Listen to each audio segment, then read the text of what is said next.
үйде бір кесе айран қалып кетсе, уайымдамаңыз. Тоңазытқышта тұрған 2 жұмыртқаны ыдысқа жара саламыз және оның үстіне 150 грамм құм шекерді сала саламыз және жақсылап араластырып, оның үстіне жаңағы қалып кеткен бір шай кесе айранымызды құйып, жақсылап араластырып аламыз.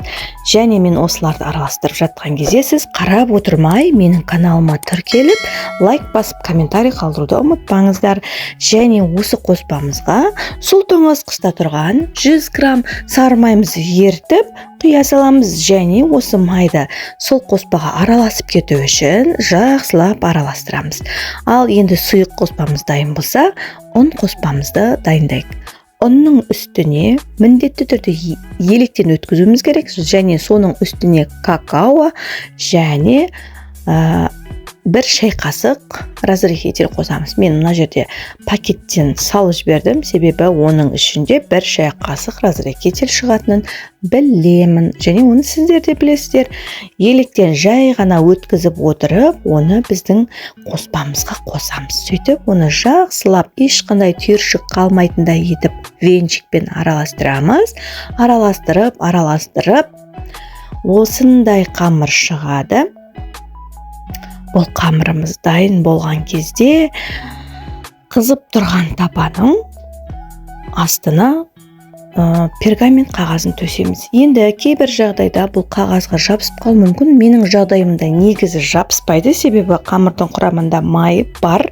Ал мен кішкене болса да май жаға салайын дедім. Жаңағы осы қамырға құйған майдан кішкене тостақтағаны жағып жібердім. Сөйттім да тапаға осылайша қамырымызды құйып, бетін әдемілеп, тегістеп, қызып тұрған тапаға 10-15 минутқа 180 градусқа қойдым. Және осы пісіп болғаннан кейін қамырымызды, яғни дайын болған корж деп айтамыз ғой, коржымыздың үстіне кез келген крем жақсаңыздар болады.